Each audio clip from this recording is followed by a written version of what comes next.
আসসালামু আলাইকুম সবাইকে। আশা করি সবাই ভালো আছো। আমি তোমাদের শিফাত ভাইয়া। একটা নতুন ভিডিওতে সবাইকে স্বাগতম জানাচ্ছি। আজকে একটা মজার জিনিস আমরা জানবো। সেটা হচ্ছে ROI। কি বলছি বুঝতে পারছো? Return on investment. এখন কথা হচ্ছে যে ইউজুয়ালি অ্যাডমিশন ফেসে স্টুডেন্টসরা কি দুইটা পথ চুজ করে, একটা হচ্ছে প্রাইভেট আর একটা হচ্ছে পাবলিক। এখন মেইনলি স্টুডেন্টদের ফার্স্ট প্রায়োরিটি পাবলিক থাকে। পাবলিকে চান্স পাইলে তারা আর এত কিছু চিন্তা ভাবনা করে না, সুন্দর মতন ভর্তি হয়ে যায় পছন্দের সাবজেক্ট পাইলে আর কি বেসিক্যালি। আর দেখা যায় যে এদের মধ্যে একটা হিউজ অ্যামাউন্ট অফ স্টুডেন্টস যারা হচ্ছে পাবলিকে চান্স পায় না বা পছন্দের সাবজেক্ট পায় না, তারা এসে প্রাইভেটে ট্রাই করে। এখন প্রাইভেটের ভিতরে কিছু ফেজ আছে। ফেজ বলতে কি, প্রাইভেট তোমাকে একদম চুপসায় খাইয়ে দিবে। চুপসায় খাইয়ে দিবে কিভাবে? তোমাকে যেমন তারা নলেজ দিবে, একটা হিউজ পরিমাণে নলেজ পাবা তুমি ওদের কাছ থেকে। ফ্যাসিলিটিস ভাই মারাত্মক লেভেলের, অপরচুনিটিস মারাত্মক লেভেলের, জব মার্কেটের আগে আসছে, সব কিছুতে আগে আছে। কিন্তু পয়সা, মানি যে পরিমাণে নিবে, তোমাকে মানে বেসিক্যালি বলা যায় যে একটা মধ্যবিত্ত ফ্যামিলিকে একদম ফকির বানায় ছেড়ে দেওয়ার মতন টাকা এরা নেয়। কি বলছি বুঝতে পারছো? কারণ যেহেতু বাংলাদেশে মোটামুটি সবাই বড়লোক না, ঠিক আছে, বড়লোক আছে, অনেকে আছে বড়লোক, কিন্তু সবাই না। সো দেখা যায় যে এই যে একটা হিউজ অ্যামাউন্টের স্টুডেন্ট যে প্রাইভেট ভার্সিটির দিকে অগ্রগত হয়, হওয়ার পরে দেখা যায় যে আব্বুর কাছে টাকা নাই বা ফ্যামিলির কাছে ওই পরিমাণের অ্যাসেট নাই, তারপরেও তারা একটা হিউজ অ্যামাউন্টের টাকা নিয়ে এই পড়াশোনার ভিতর ইনভেস্ট করে দেয়। কি বলছি বুঝছো? আমি এখানে পড়াশোনাকে ইনভেস্ট বলতেছি, কারণ আলটিমেটলি তুমি পড়াশোনা কেন করতেছো? নলেজ গেইন করার জন্য? আছে, এরকম মানুষ আছে, আমি এই করতে চাই, আমি এইভাবে নলেজ গেইন করতে চাই, তাদের জন্য। But maximum amount of students কি করে, তারা হচ্ছে বেসিক্যালি একটা সিকিউর ফিউচার, আমার একটা সিকিউর ফিউচার দরকার, আমার একটা ইনভেস্টমেন্ট করতেছি, আমি রিটার্নটা কিরকম হবে, আমি ভার্সিটিতে পড়ে আসলে আমার লাভটা কি, এই পার্সপেক্টিভে বেসিক্যালি প্রাইভেট ভার্সিটি বা পাবলিক ভার্সিটি স্টুডেন্টরা চুজ করে। কিন্তু এখন কথা হচ্ছে যে তুমি কোনটা, তোমার জন্য কোনটা দরকার, এটা হচ্ছে মেইন কথা। কি বলছি বুঝতে পারছো? পাবলিক ভার্সিটি প্রাইভেট ভার্সিটির তুলনায় আমি যদি সোজা সোজা কথা বোঝায় বলি, পাবলিক ভার্সিটি রিটার্ন নিয়ে আমি কথা বলবো না, কারণ এখানে তোমার তেমন একটা ইনভেস্ট করতে হচ্ছে না, সবকিছু তোমার হাতে থাকে, তুমি সবকিছু কন্ট্রোল করো। পাবলিক ভার্সিটি থেকে তুমি যতটুকু নিয়ে আসতে পারবা পুরোটাই রিটার্ন। কি বলছি বুঝতে পারছো? এখান থেকে তুমি যতটুকু রিটার্ন আনতে পারবা পুরোটাই তোমার জন্য একটা প্রফিটের মতন কাজ করবে, এবং এখান থেকে স্টুডেন্টসরা অনেক অনেক বড় জায়গায় যায়। কিন্তু প্রাইভেট ভার্সিটির ভিতরে আমি টাকা দিচ্ছি এতগুলো, কিন্তু এখানে আমার রিটার্ন কি আসবে? আগে আমরা টিউশন ফিস নিয়ে একটু কথা বলি, ঠিক আছে?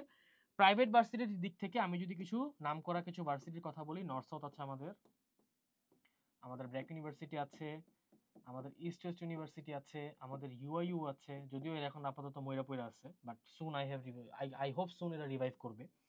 এরপরে আমাদের হচ্ছে এআইইউবি আছে, আইইউবি আছে, তারপর হচ্ছে তোমার আরো অনেক ভার্সিটি আছে, ডাফোডিল আছে। ডাফোডিল কিন্তু যে রিসেন্টলি কিন্তু কি মানে আহ, একটা কিউইস টাইপের কিছু একটা র্যাঙ্কিং এ টপ করছে, আমার র্যাঙ্কিং নামটা ভুলে গেছি।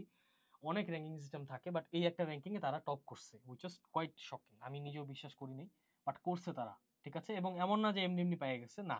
দেন আমি যখন ইন ডিটেল যখন দেখলাম জিনিসগুলা, ওদের জায়গা থেকে ওরা অ্যাকচুয়ালি অনেকটা উঠছে, এটা কিছু বলার নাই। কি বলছি বুঝতে পারছো? এই হচ্ছে কাহিনী। এখন আসো আমরা টিউশন ফিজ নিয়ে একটু আলাপ করি। হ্যাঁ, আব্বু আম্মুর কাছ থেকে কত টাকা খসাই দিবে তোমার, এই হচ্ছে একটা মূল কথা। প্রথমত, ব্র্যাক নর্থ সাউথ প্রত্যেকটা ভার্সিটিরই এরা যেহেতু নন ক্রেডিট, বেশিরভাগ সাবজেক্ট কি নন ক্রেডিট থাকে। সো সরি, কি বলতেছি, ওপেন ক্রেডিট, হ্যাঁ আমি কি বললাম, ওপেন ক্রেডিট থাকে, ঠিক আছে? এরা কি থাকে, এরা থাকে ওপেন ক্রেডিট। এখন ওপেন ক্রেডিট বলতে আমরা কি বুঝি? ওপেন ক্রেডিট বলতে বোঝানো হয় যে তোমার হাতে সবকিছু পাওয়ার থাকবে, তুমি কোন কোর্স করবে এটা কমপ্লিট তোমার পার্সোনাল ম্যাটার। ধরো তোমার ম্যাথ 110, ধরো তোমার ম্যাথ 110, এই কোর্সটার ভিতরে তোমার কি 3 ক্রেডিট থাকবে। এই 3 ক্রেডিটের জন্য তোমার একটা খরচ দিতে হবে পার ক্রেডিট, যেমন ব্রাকে 6500-র মতন, নর্থ সাউথে 6500-র মতন, ইস্ট ওয়েস্টে একটু কম, ইউআইইউতে আরো কম, আর ডাফোডিলে আরো কম। এরকম কিছু একটা একটা হিসাব আছে, এদের একটা হিসাব আছে। তার মানে এই কোর্সটার প্রাইস হচ্ছে তোমার 3 6 18, আর এখানে আরো 1500 থাকে, 19,500 টাকার মতন এই স্পেসিফিক কোর্সটার প্রাইস। এই কোর্সটা করতে তোমার 19,500 টাকা দিতে হবে। এটার সাথে তোমার আবার ল্যাব ফি থাকতে পারে, একটা ল্যাবের ফি থাকে, লাইব্রেরি ফি থাকে, তারপর হচ্ছে তোমার ওই যে ক্যান্টিনের একটা ফি থাকে। ক্যান্টিন টাকা পয়সা কিন্তু দিবে না, খাওয়াবে না, কিন্তু কিন্তু ওই যে ক্যান্টিনে যে বসবা, বসে পড়বা, আড্ডা দিবা, এটার জন্য একটা ফি থাকে। আরো অনেক তোমার মেডিকেল ফি থাকে, এক গাদা জিনিসপাতি রেখে দেয় তারা। সবকিছু মিলায় ঝিলায় এই একটা কোর্সের পিছনে তোমার প্রায় 22,500 টাকা যায়। কি বলছি বুঝতে পারছো? মাথা ঠান্ডা।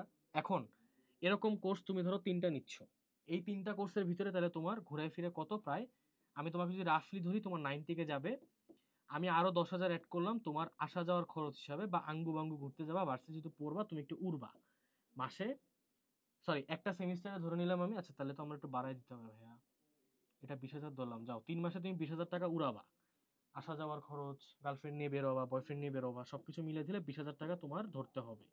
ধরে নিলে তোমার 1,10,000 টাকা তোমার টোটাল খরচ হইতে পারে হচ্ছে প্রতি সেমিস্টারে।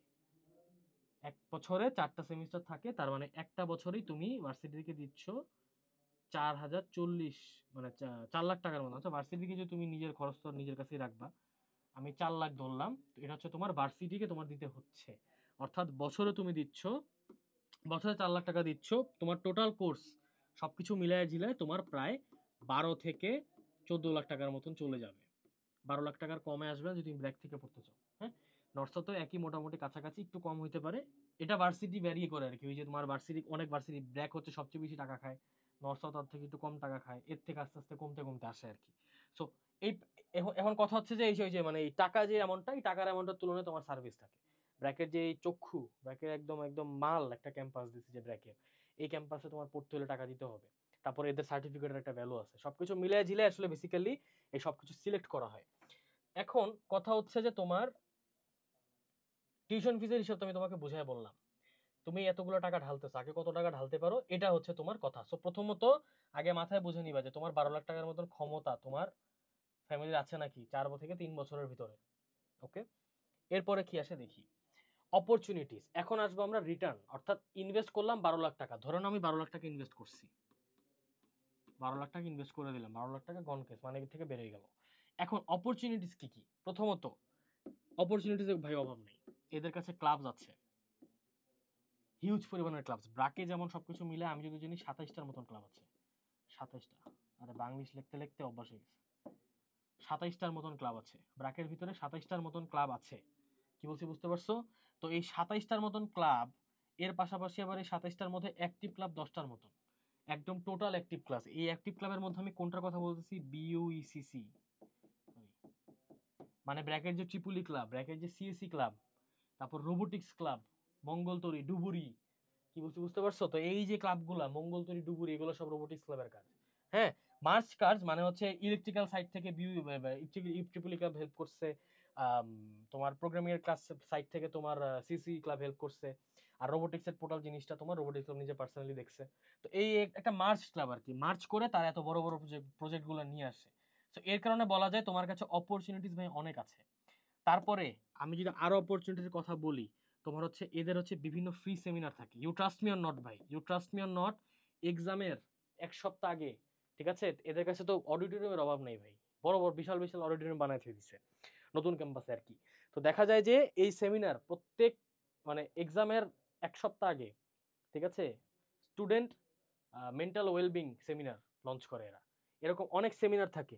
তারপর আরেকটা বড় জিনিস সেটা হচ্ছে যে তোমার ব্র্যাকের ভিতরে ওই যে তোমার এক ধরনের ওই যে তোমার বিভিন্ন ধরনের ফেস্ট হয়, কন্টিনিউয়াস ফেস্ট হইতেই থাকে, বিজনেস ফেস্ট হতে থাকে, কালচারাল ফেস্ট, তারপর হচ্ছে তোমার ওই বিভিন্ন ধরনের বড় বড় প্রোগ্রাম হয়। বড় বড় প্রোগ্রামে কি হয় জানো, তোমার বিশাল বিশাল কোম্পানি থেকে রিপ্রেজেন্টেটিভ আসে, স্কয়ার থেকে রিপ্রেজেন্টেটিভ আসে, তারপর হচ্ছে তোমার বেক্সিমকো থেকে আসে, তারপর হচ্ছে কি তোমার বেক্সিমকো থেকে আসে, তারপর হচ্ছে কি তোমার প্রাণ থেকে আসে, এরকম বিশাল বিশাল কোম্পানি, ছোট কোম্পানি থেকে আসে, আবার ফরেন কোম্পানি থেকেও আসে, আমাদের এখান থেকে গুগল থেকেও আসছিল আমি যদি জানি, গুগল থেকেও আসছে, মানে বাংলাদেশের রিপ্রেজেন্টেটিভ আসছে আর কি। এরা এসে কি করে, এরা টপ টপ স্টুডেন্টস গুলাকে হায়ার করে নেয়।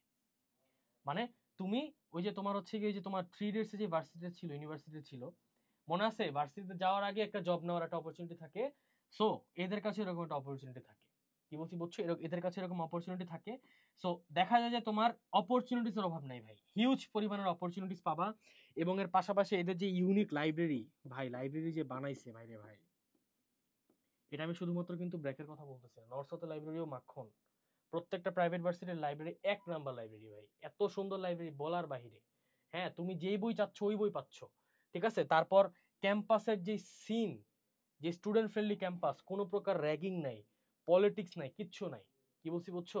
মানে শুনলাম রিসেন্টলি নর্থ নাকি পলিটিক্স ঢুকছে, বাট কতটুকু ইমার্জ হয়েছে এটা আসলে আমি এখনো জানি না, ঠিক আছে। বাট একটা জিনিস রাখতে, পাবলিক ভার্সিটিতে যে পরিমাণের মানে পলিটিক্স যেমনি হইতো আর কি, ওইভাবে কোনো প্রকার পলিটিক্স নাই। প্রাইভেট ভার্সিটিতে পলিটিক্স করলে ডিরেক্ট রাস্টিকেট করে দিবে, একদম রাস্টিকেট, ডিরেক্ট রাস্টিকেট। এই হচ্ছে কাহিনী। সো এই সব কিছু মিলায় ঝুলায় যদি আমি বলি, অপরচুনিটিস থেকে শুরু করে খাবারের কোয়ালিটি, তারপর তোমার এই এনভায়রনমেন্ট, সব কিছু প্রাইভেট ভার্সিটিতে এক number comparatively to public varsity. এবং এটা এখানে তোমার বেসিক্যালি একটা ম্যাক্সিমাম একটা রিটার্ন আসে। হ্যাঁ, একটা সুন্দর একটা পরিবেশে তুমি পড়াশোনা করতেছো, বেসিক্যালি এটাই হচ্ছে তোমার একটা রিটার্ন। অর্থাৎ পাবলিক ভার্সিটিতে, সরি প্রাইভেট ভার্সিটি, তুমি যদি বাই এনি চান্স ভুলে যদি কোনো একটা মেরে ইফটিজ করে ফেলো, টিজিং দিয়ে টিজ করে ফেলো, ভাই তোমার খবর আছে। প্রক্টর ডেকে নিয়ে এমন আদর দিবে ভাই, আয় হায় ভাই, এটা ভাই অন্য লেভেলের। ডিরেক্ট আব্বুরে কল দিয়ে বলবে আপনার ছেলেকে আপনি ভাই কেন মানুষ করছেন, আপনার ছেলে একটা মেয়েকে টিজ করে বসে আছে, এভাবে বলবে ডিরেক্ট। কি বলছি বুঝছো? সো সিকিউরিটি 100-100, তোমার সাপোর্ট 100-100, অপরচুনিটি 100-100। টাকা নিচ্ছে যেমন, এরকম সাপোর্ট দিচ্ছে, অপরচুনিটিস দিচ্ছে। এখন আসি জবস আর মাস্টার্স এর ক্ষেত্রে এদের কাহিনী কি। প্রথমত যদি তুমি বিসিএস জব দেখো, বিসিএস জবের দিকে প্রাইভেট ভার্সিটি এক নম্বরে ঠেলা। বিসিএস তোমার টার্গেট থাকে পাবলিক ভার্সিটি, প্রাইভেট ভার্সিটি ভর্তি হও না ভাই, একদম মারা খেয়ে যাবা, একদম মারা খেয়ে যাবা। বিসিএস এর জন্য public varsity top top priority. ওই যে মেধা ছাঁকাইয়ের যে একটা ব্যাপার আছে, এটা হচ্ছে পাবলিক ভার্সিটিকে তারা ধরে নেয় ফার্স্ট নাম্বার ছাঁকাই অপশন, এবং তারপর এখান থেকে বিসিএস এ ঢুকে। কি বলছি বুঝছো?